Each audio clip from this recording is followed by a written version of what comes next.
नमस्कार मंडळी. अहिल्याबाईंचे विविध गुण आपण पाहतोय. हळूहळू मल्हाररावांनी त्यांना राजकारणामध्येही लक्ष घालायला सांगितलं. आपण आपल्याबरोबर विदिशाताई, डॉक्टर विदिशाताई कुलकर्णी आहेतच. नमस्कार विदिशाताई.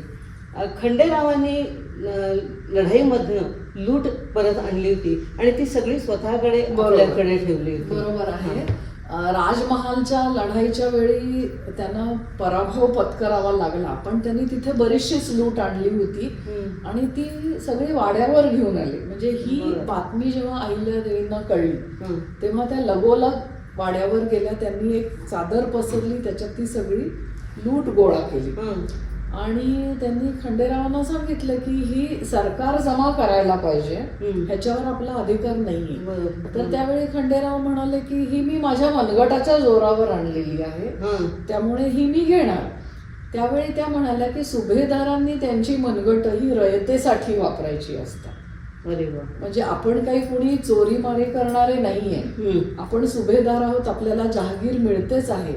तर ही सगळी लूट जी आहे ती सरकार दरबारी जमा व्हायला पाहिजे. त्यातला काही ठराविक हिस्सा जो नियमाप्रमाणे आहे तो आपल्याला उर्वरित हिस्सा मिळेल आणि त्यांनी सर्वच्या सर्व लूट ती पेशवे दरबारी पाठवून दिली. तर म्हणजे स्वतःच्या नवऱ्याला म्हणजे खंडेरावांना त्यांनी हे सुनावलं आणि निस्पृहपणा दाखवला की म्हणजे आपल्या नवऱ्याच्या चुकांवर त्यांनी कधी पांघरूण घातलं नाही आणि योग्य शब्दात त्यांनी समज दिली. हे खूप घेण्यासारखं आहे. असाच एक प्रसंग आहे की त्यांना पेशव्यांकडनं जी जहागीर मिळत होती तर त्याचा वार्षिक तनखा मिळायचा, वेतन मिळायचं. आणि खंडेरावांनी त्यांचं जे वार्षिक वेतन होतं ते 2-3 महिन्यातच संपवलं. मग जेव्हा अहिल्यादेवी फडणीसीत हिशोब बघायला गेल्या तेव्हा हिशोब सगळे पडताळत असताना त्यांच्या हे लक्षात आलं की यांनी वेतन संपवलेलं आहे आणि आता जर ते मागायला आले तर आपण त्यांना देऊ शकत नाही. आणि त्याप्रमाणे तसं घडलंही. म्हणजे नशेत धुंद असलेले खंडेराव त्या ठिकाणी पैशाची मागणी करत आले. त्यावेळी अहिल्यादेवीने त्यांना हिशोब दाखवला की आपल्या नावावर आता रुपये जमा नाहीये, त्यामुळे आम्ही हे देऊ शकत नाही. तर हे ऐकल्यावर मल्हारराव ह्यांना खंडेरावांना राग आला आणि त्यांनी हिशोबाची वही भिरकावून दिली. तर हा जो खतावणीचा अपमान अवज्ञा झाली यासाठी त्यांनी गंगोबा तात्यांना सांगितलं की ज्यांनी खतावणीची बेअब्रू केली त्यांना 25 मोहरांचा दंड करा. अरे बाप. म्हणजे स्वतःच्या नवऱ्यालाही त्यांनी म्हणजे न्याय व्यवस्था किंवा नियमांच्या पलीकडे जाऊ दिलं नाही. मग त्यावेळी ते चिडून निघून गेले, परंतु अहिल्यादेवींना पुढे बोलण्याचं काही त्यांनी धाडस दाखवलं नाही. म्हणजे ज्यावेळी लूट त्यांनी सरकारी दरबारी जमा केली तेव्हाही म्हणजे त्यांना असलेल्या विशेष अधिकारांचा मान राखून खंडेरावांनी तशी अवज्ञा केली नाही दोन्ही प्रसंगात.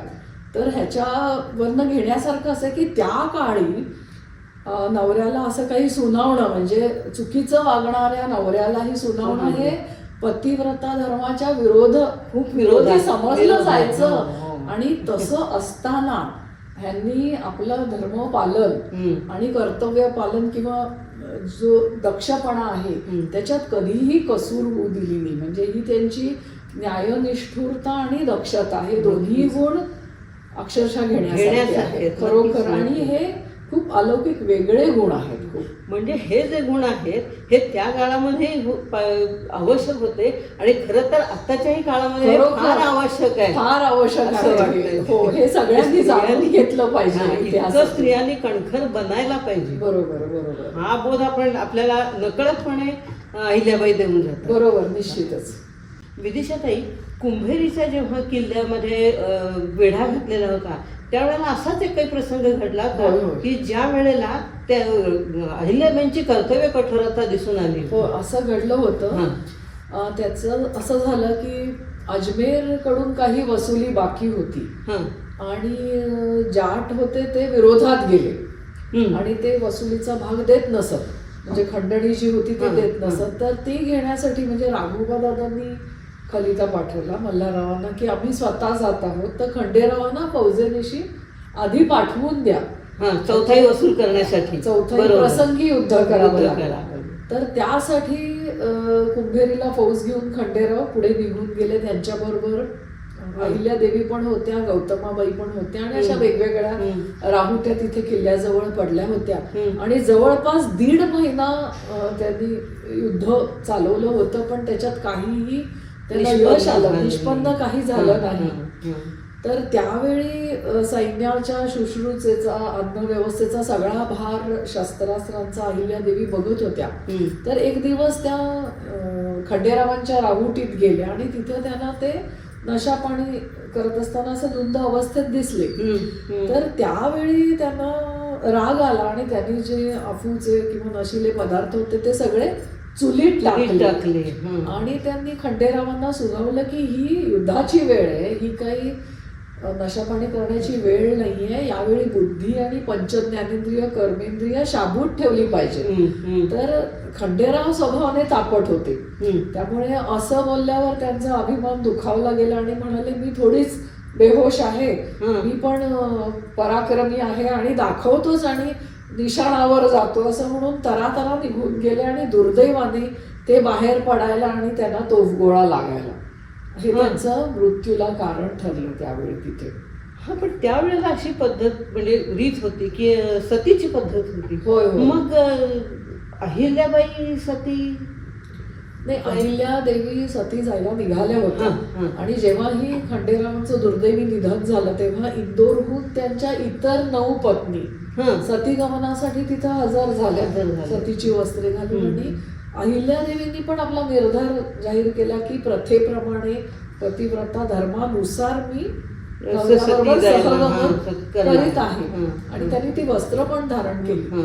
पण हा जो प्रसंग होता, एकतर खंडेरावांचा दुर्दैवी मृत्यू, त्याच्यात अहिल्यादेवी ज्या सगळं प्रशासन, राज्यकारभार, सगळी दोरी त्यांच्या हातात होती, त्या सती जायला निघणं हे मल्हाररावांच्या दृष्टीने हा मोठा मानसिक आघात होता. आणि त्या निर्णयाने ते कोलमडून गेले. आणि अक्षरशः त्यांनी डोकं ठेवलं आणि मंथरणी केली सोन्याची, म्हणजे अहिल्यादेवींची मंथरणी केली की तुम्ही मला मुलासारखे आहात, आता तुम्ही गेलात तर मी निपुत्रिक होईल, आधीच खंडेरावाचा मृत्यू झालेला आहे आणि तुम्ही मुलगा व्हायचं सोडून तुम्ही सती गेलात तर तुमच्या पश्चात काही मी जिवंत राहणार नाही.